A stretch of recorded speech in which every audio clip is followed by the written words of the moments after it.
Secundaria segundo grado. Ciencias. Física. Átomos en movimiento.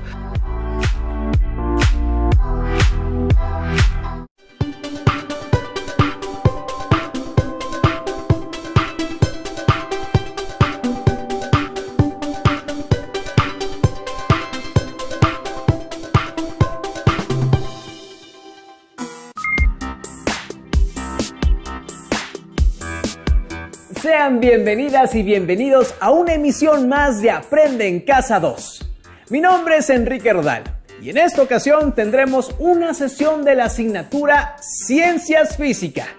Damos la bienvenida a la profesora Janet Mendoza Romero, que se encargará de guiarnos en esta materia, dirigida a alumnas y alumnos de segundo grado de secundaria. Gracias, Enrique, eres muy amable. ¿Qué tal? Soy la profesora Janet. Sean bienvenidas las y los estudiantes de segundo grado de secundaria y público en general a esta sesión de física. Esperando que se encuentren muy bien y que sigan cuidando de su salud, manteniéndose en casa y tomando todas las medidas necesarias de higiene para mantenerse sanos y fuertes. El propósito de esta sesión es que ustedes puedan describir y reconocer las características del modelo cinético de partículas, así como su importancia para representar la estructura de la materia. El título de la sesión es Átomos en movimiento.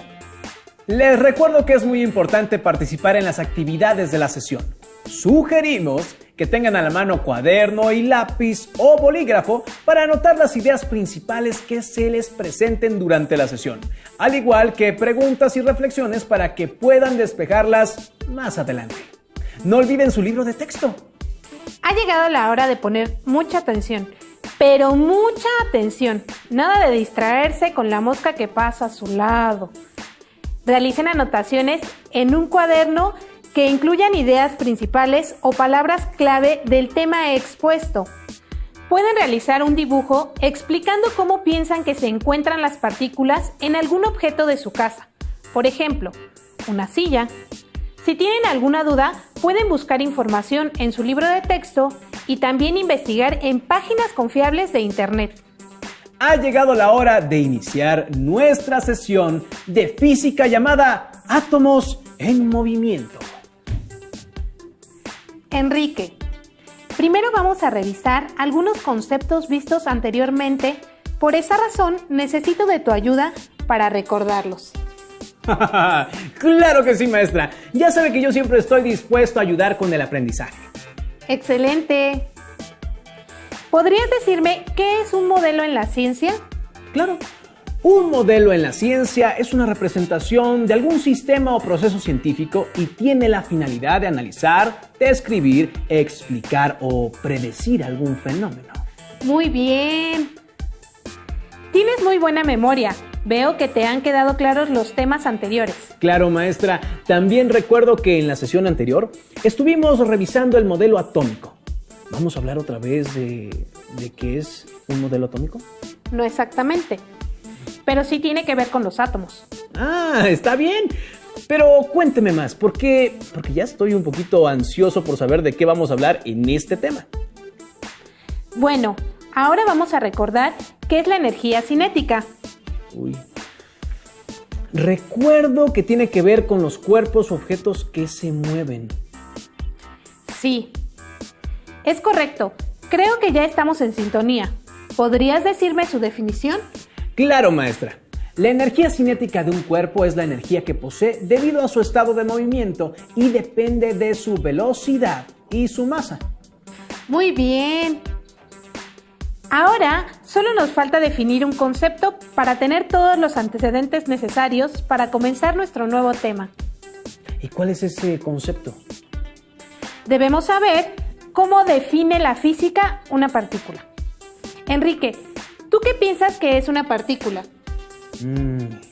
Yo pienso que una partícula es algo muy pequeño, como cuando nos ponen a limpiar y dicen que no quieren que dejemos ni una partícula de polvo. Tienes razón.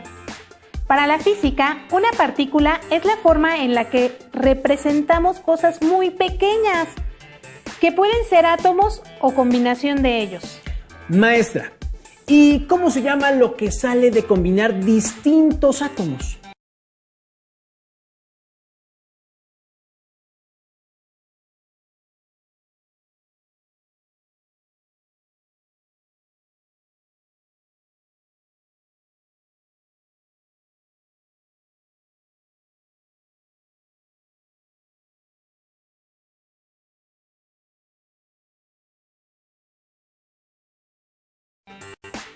Esas combinaciones reciben el nombre de moléculas.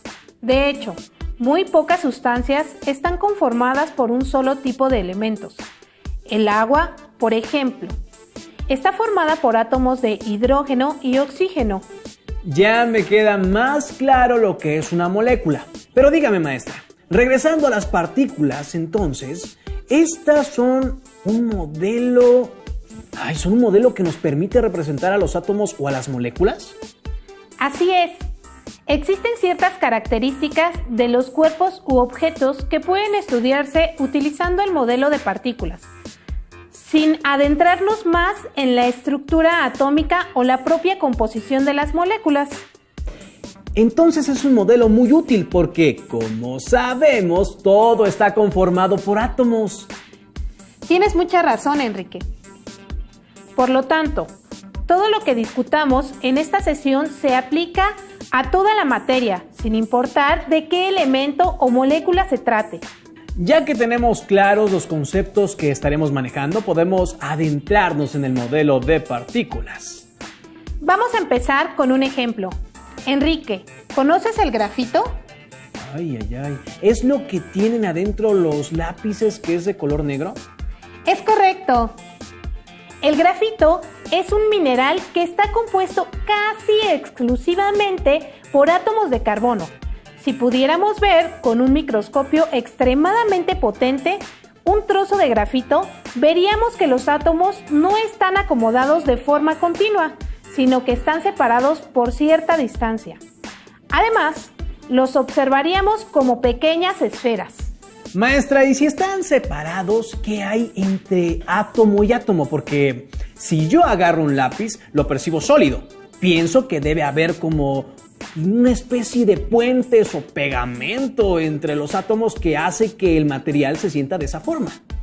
En efecto, hay algo que los está sujetando en sus posiciones, pero no es algo físico, no es algo que podamos tocar.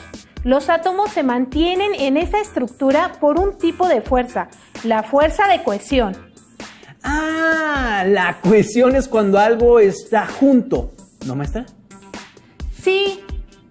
Esta fuerza de cohesión hace que las partículas, ya sean átomos o moléculas, se atraigan entre sí y los mantiene unidos.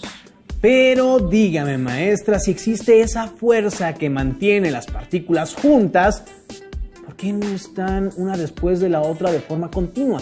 ¿Por qué hay espacios entre ellas? Porque además de la fuerza de cohesión, también existe una fuerza de repulsión.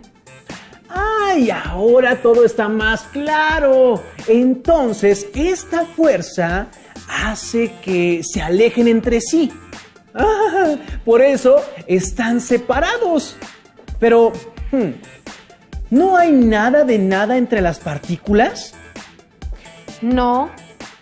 Entre las partículas no hay nada de nada, solo espacio vacío. Incluso dentro de los propios átomos tenemos espacio vacío. Hay que recordar que la mayor parte de la masa del átomo se encuentra concentrada en el núcleo y que solo unos pocos electrones están a su alrededor.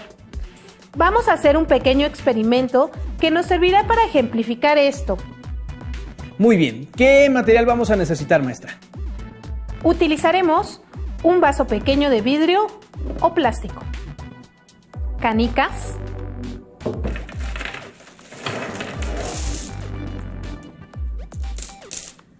sal o azúcar,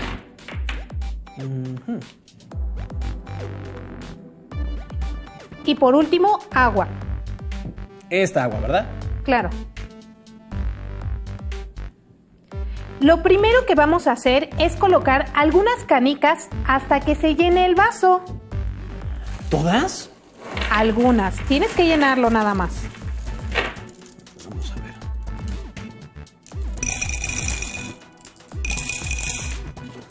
Debe estar casi al ras, ¿verdad? Por favor.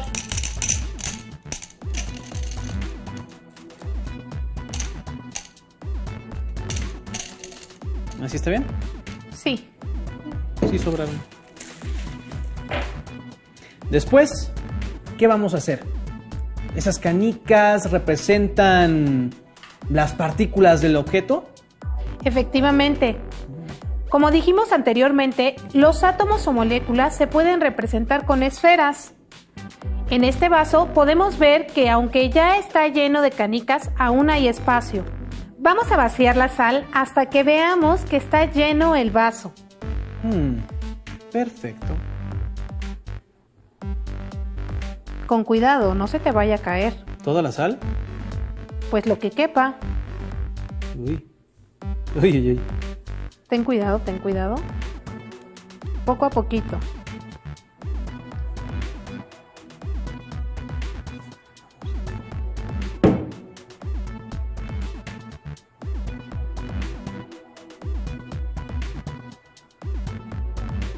Ay. Bueno, ya hice mi batidillo yo, pero quedó. A pesar de que el vaso ya estaba lleno con las canicas, cupo mucha sal. Eso quiere decir que había mucho espacio vacío entre las canicas. Así es. ¿Piensas que el vaso está lleno, Enrique? Sí, claro. Ya no se ve que quepa nada más. Los granos de sal son muy chicos y ya no se observan espacios vacíos. Entonces, por favor, vierte agua dentro del vaso y veamos qué pasa. Bueno.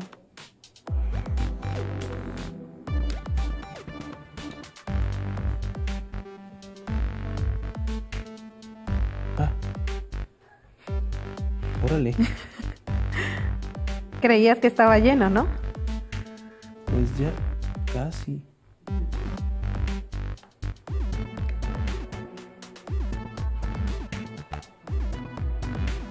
Observa bien, Enrique. ¡Ólala!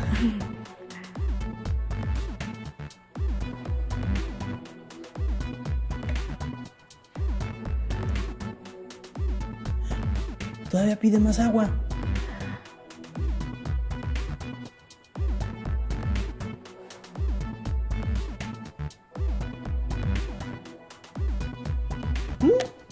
A pesar de que el vaso se veía lleno por la sal, le cupo bastante agua. Eso quiere decir que, aunque no lo veíamos entre los granos de sal, había mucho espacio vacío. Exactamente. Todos los objetos o cuerpos están conformados mayormente por vacío, aunque no lo podemos ver. La ilusión de la solidez que percibimos es creada por el movimiento de las partículas y la interacción de las fuerzas de nuestros átomos con los de los objetos. ¿Entonces las partículas que nos conforman se están moviendo? Así es. Como las fuerzas de cohesión y repulsión no están equilibradas, las partículas no se encuentran en reposo en sus posiciones. Realmente se están moviendo. ¿Cómo es eso, maestra? ¿Quiere decir que adentro de mi lápiz las partículas se están moviendo? Pero yo no puedo percibir ese movimiento. No lo notamos porque son muy pequeños, del orden de la magnitud del tamaño del átomo, es decir, una 10,000 millonésima parte de un metro. Si dividiéramos un milímetro en 10 millones de partes, tendríamos la distancia que se desplazan las partículas de un trozo de grafito. Pues tenía razón, maestra. Son movimientos pequeñísimos, pero ¿cómo son esos movimientos? ¿Las partículas suben y bajan o van caminando dentro del material? Digo, no me lo imagino. Si solo viéramos una hilera de partículas de tu lápiz, estas se moverían, digamos, de izquierda a derecha, resultado de la interacción entre las fuerzas de cohesión y repulsión. Entonces, como las partículas se están moviendo, podemos decir que tienen una cierta cantidad de energía cinética. Muy buena deducción. Como se mueven y poseen masa, estas tienen energía cinética. Además, podemos modificar la cantidad de energía que tienen. ¿Y cómo se hace eso, maestra? Porque para aumentar la energía cinética tendríamos que empujarlas o algo así. ¿Cómo puedo modificar la energía cinética de algo tan pequeño? ¿Recuerdas cómo se define el calor en física? El calor es la energía térmica que se transfiere entre dos cuerpos que están a diferentes temperaturas.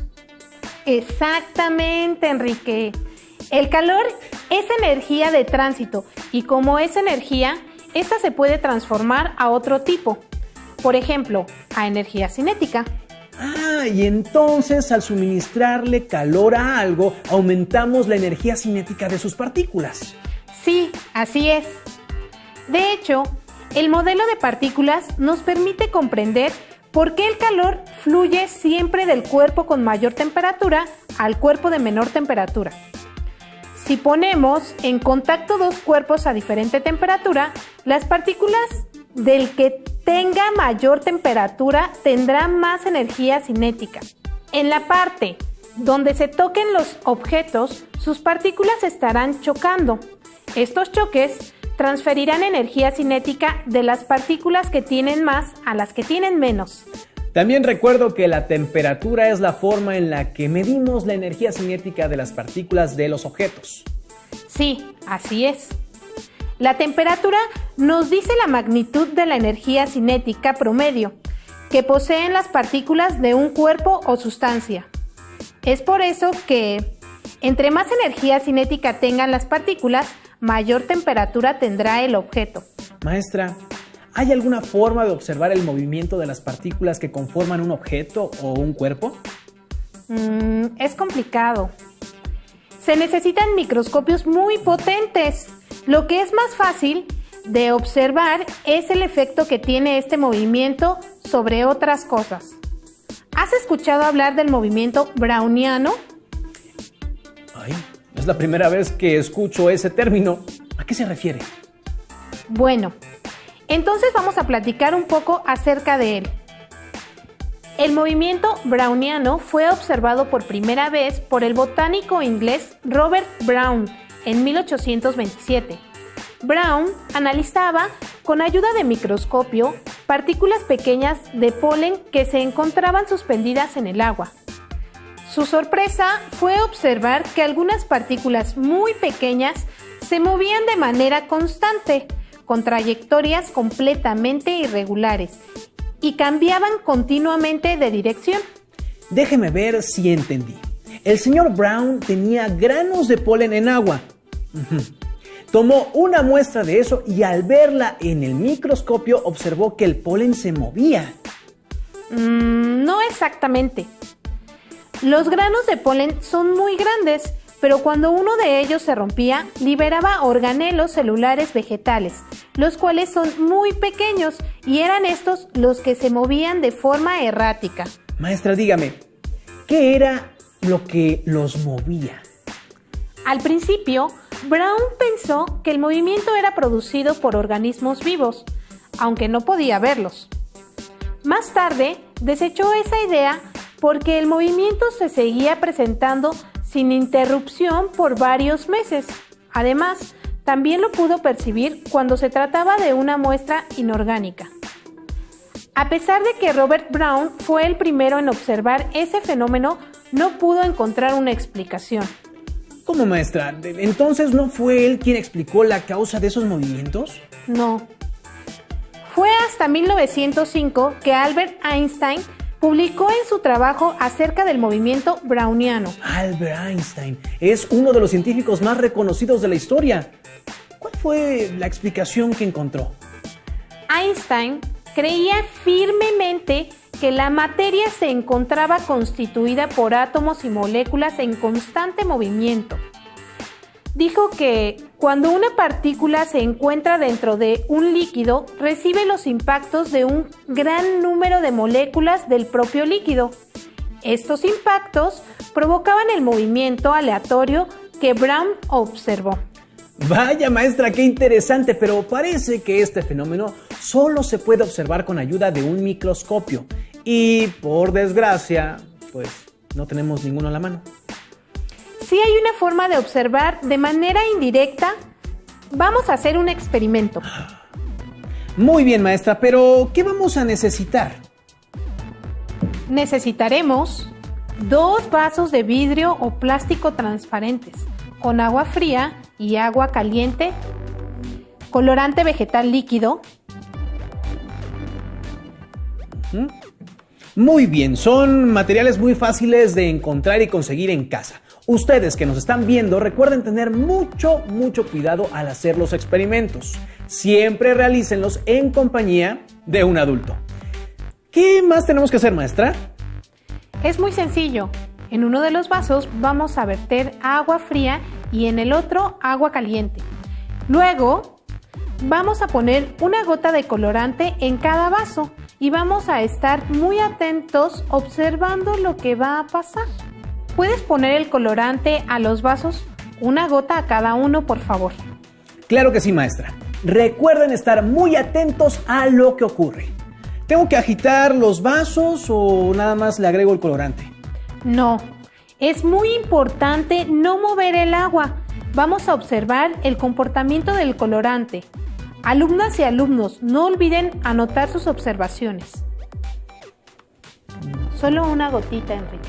No te vayas a pasar. Vamos a ver, pulso.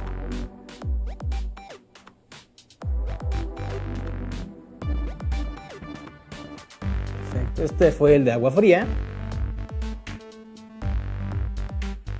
Y este fue el de agua caliente. Órale. En el vaso de agua caliente, el colorante se está esparciendo más rápido que en el vaso de agua fría. Sí. ¿A qué piensas que se debe esa diferencia? Pues lo único que es diferente entre los dos vasos es la temperatura del agua. Entonces, sí, es porque en el agua caliente las partículas tienen mayor energía cinética que en el agua fría.